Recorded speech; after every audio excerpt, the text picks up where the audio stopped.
আজ বড়দি ভাই মেজদি ভাই সকলেই বাড়ি গেল, মাকে ছেড়ে দিয়ে সবাই মিলেই চলে গেল। মায়ের একটু মনটা খারাপ রয়েছে সারাটা দিন। আর দুপুরে ঘটলো আজ হঠাৎ এক বড় দুর্ঘটনা।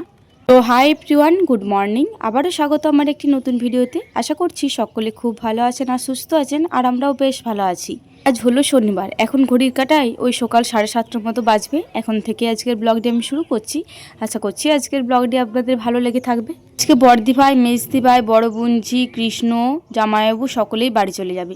তো ওরা ওইদিকে মুড়ি খেতে বসেছে। তো মা বললে যে কটা মতো আম পাকা রয়েছে আর একটা আমাদের গাছের একদম পাকা পেঁপে রয়েছে, ওগুলো একটু ভালো করে ধুয়ে নিয়ে আয়, তারপরে বনিয়ে দে, তাহলে সকলে খেয়ে পড়ে যাবে। তাছাড়া এতগুলো আম পাকা কেই বা খাবেন বলুন তো।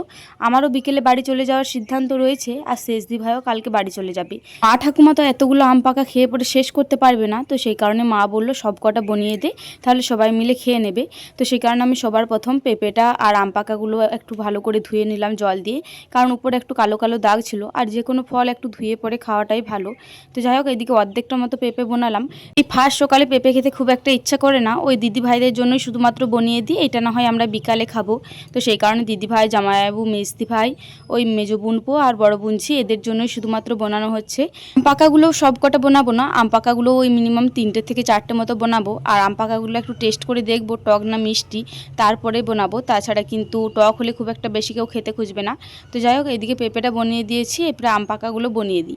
এই যে আম পাকাটা বানাচ্ছি, এই আম পাকাটা কিন্তু প্রচুর মিষ্টি ছিল। আপনারা হয়তো কালারটা দেখেও বুঝতে পারছেন যে কতটা পরিমাণে হলুদ টকটকে কালার রয়েছে। একটা দুটো আম পাকার কালার দেখে আর যখন আম পাকাটা বানাবেন তার সেন্টটা শুনে পরে এই আম পাকাটা বোঝা যায় যে আম পাকাটা কতটা পরিমাণে মিষ্টি হবে না টক হবে। তো যাই হোক, এদিকে ওই 3টে মতো আম পাকা বানিয়েছি আর অর্ধেকটা মতো পেঁপে বানিয়েছি। এইদিকে দিদি ভাইয়ের মুড়ি আরে খাচ্ছিল, ওইখানে আমি নামিয়ে দিয়েছি যে তোরা যটা পারবি খেয়ে নে, তারপরে বাদ বাকি যা থাকবে ওগুলো না হয় আমরা বিকালে খেয়ে নেবো।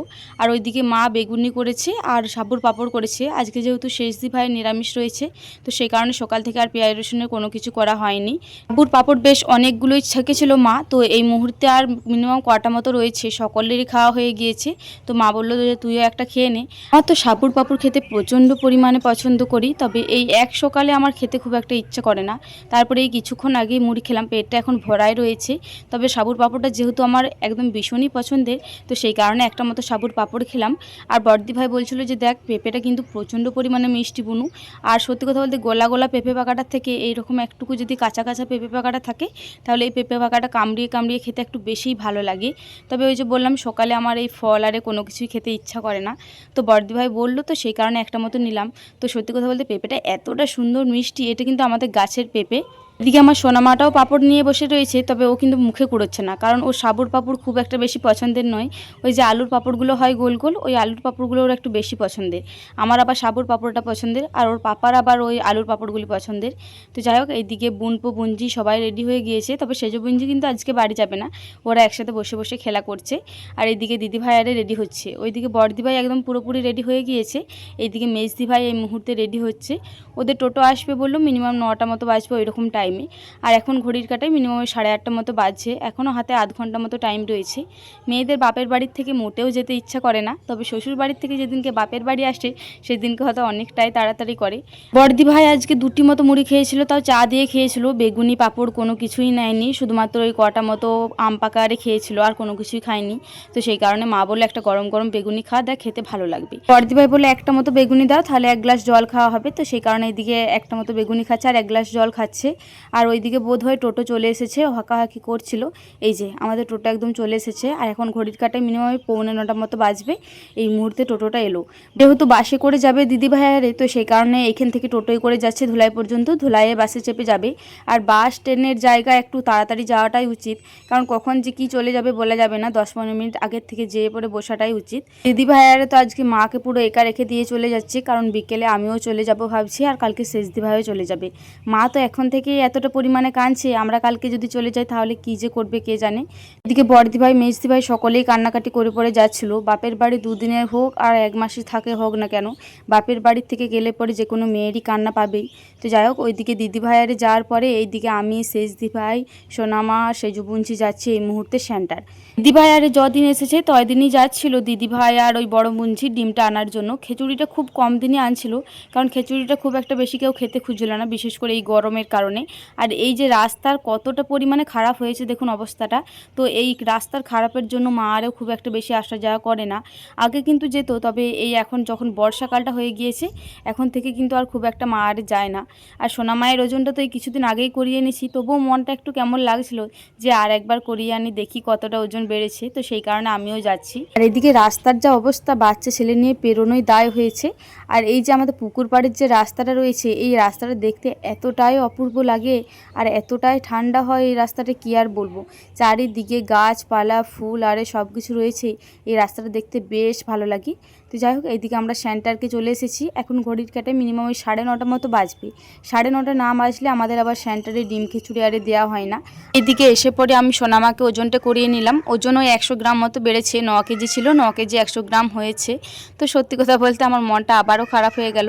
ভেবেছিলাম যে যদি 500 গ্রাম মতো বাড়ে তাহলেও হয়তো একটু ঠিক ছিল, তবে 9 কেজি 100 গ্রাম মতো হয়েছে। কি আর করা যাবে, কোনো কিছু করার নেই, ভগবানের উপরে সব কিছু ছেড়ে দিতে হবে মনে হচ্ছে। এখন ঘড়ির কাটায় ওই 9:30 মতো বাজছে। এই মুহূর্তে এলো দিদিমণি এইদিকে খিচুড়ি দেওয়ার জন্য। আর এইদিকে এসের থেকে তো সেজুবুন্দি প্রচুর পরিমাণে জ্বালাতন করছিল। তো যাই হোক, আমি এইদিকে দিদিমণিকে বললাম যে আমরা খিচুড়ি নেবো না, শুধুমাত্র ডিমটা নেবো, আমাদেরকে দিয়ে দাও। তো দিদিমণি ওইদিকে ডিমগুলো কাটছিল। আজকে অর্ধেকটা করে ডিম দেয় আমাদের এই সেন্টারে। এইদিকে একদিন একটা করে গোটা দেয় আর একদিন অর্ধেকটা করে দেয়। তো এর আগের দিনকে একটা করে গোটা দিয়েছিল, তো আজকে আবার অর্ধেকটা করে দিচ্ছি। এবার আমাদের যেহেতু দুজনের পাওয়া হয়, সোনা পাপার আর সোনা মায়ের, তো সেই কারণে আমাদেরকে একটা গোটাই দিয়ে দেয়, যেদিনকে অর্ধেকটা অর্ধেকটা করে হয়। তো যাই হোক, এদিকে আমরা ডিম নিয়ে নিয়েছি, এরপরে যাচ্ছি আমরা বাড়ির দিকে।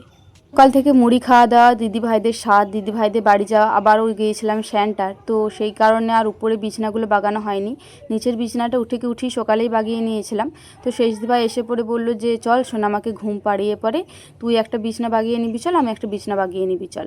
তো শেষ দিভাই ওই ছোটো ঘরের বিছনাটা বাগাচ্ছি আর আমি এই বড় ঘরের বিছনাটা বাগিয়ে নিচ্ছি। সোনামাকে আজকে ঘুম পাড়াতে গেলাম, তবে ঘুমালো না জানেন তো, অনেকটা পরিমাণে পটি করলো, খাবারও খেলো না। কী যে করা যাবে ছেলেটাকে নিয়ে আমি বুঝতেও পারছি না। কোনোদিনও ঘুমাবে, কোনোদিনও ঘুমাবে না, কোনোদিনও খাবার খাবে তো কোনোদিনও খাবার খাবে না। তো যাই হোক, ওইদিকে আমার বিছনাটা ভালো করে গুছানো হয়ে গিয়েছে। এরপরে এইদিকে আমি বেডশিটটা একদম ভালো করে টান করে পেতে নিচ্ছি। যে কোনো বিছানার যদি বেডশিটটা টান করে পাতা হয় তাহলে কিন্তু বিছানাটা দেখতে বেশ ভালো লাগে।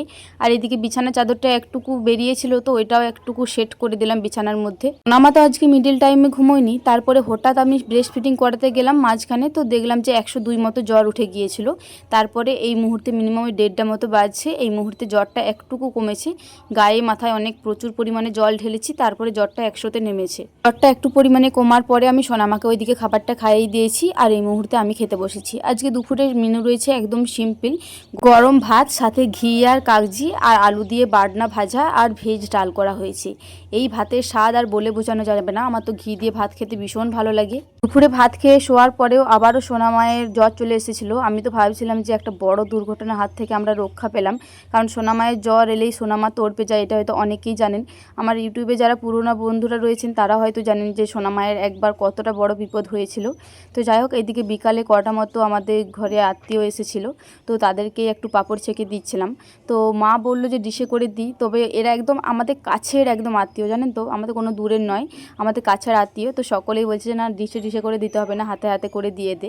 আমাদের বেশিরভাগ আত্মীয়রা আমাদের গ্রামের মধ্যেই রয়েছে, আমাদের গ্রামে প্রচুর আত্মীয় রয়েছে। আমাদের গ্রামে যদি কোনো কাজ ঘর হয়ে থাকে তাহলে আমাদের আত্মীয়রা সকলের ঘরেই হয়তো দেখা করতে যায়। আমাদের এই সিমলা গ্রামে মানে ঘরে ঘরে আত্মীয় বলতে পারেন। তো দুপুরে জ্বরটা আসার পরে সোনামাকে ওষুধ খাইয়েছিলাম আর অল্প পরিমাণে খাবারও খাইয়েছিলাম। পর থেকে মিনিমাম 4 থেকে 5 বার মতো পটি করলো। এই মুহূর্তে কিন্তু সোনামায়ের শরীরটা বেশ হালকা লাগছে, জানেন তো, ও এই মুহূর্তে বেশ ভালো মতো খেলছে। তাছাড়া ওই যে 10টা-11টা থেকে জ্বর এসেছিলো, তখন থেকে একদম মন মেজাজ খারাপ হয়েছিল, উঠতে চাইছিল না, কলের মধ্যে সবসময় থাকছিল। তবে এই মুহূর্তে সোনামাকে দেখে আমার কিন্তু বেশ স্বস্তির লাগছে। মুহূর্তে আত্মীয় আরে সকলেই চলে গিয়েছে আর এইদিকে সোনামা আবারও চুপচাপ বসে পড়েছে। তো ও চুপচাপ বসে থাকলে আমার মোটেও ভালো লাগে না, তবে আগের থেকে ওর শরীরটা অনেকটাই ভালো রয়েছে। তবে মাথাটা একটুকু হাত দিয়ে দেখছিলাম যে মাথাটা এখনও পর্যন্ত একটু গরম গরম রয়েছে, মনে হচ্ছে আবারও জ্বরটা আসছে। সোনামা তো আজকে সারাদিন একটু কান্নাকাটি করছিল, তো তারপর থেকে আর কোনো রকম ভিডিও শ্যুট করতে পারিনি। তো যাই হোক, আজকের ভিডিওটা এই পর্যন্তই, আবার দেখা হবে পরবর্তী কোনো ভিডিওতে। তখন সকলে খুব ভালো থাকবেন আর সুস্থ থাকবেন। আজকের মতো আসি তাহলে, টাটা।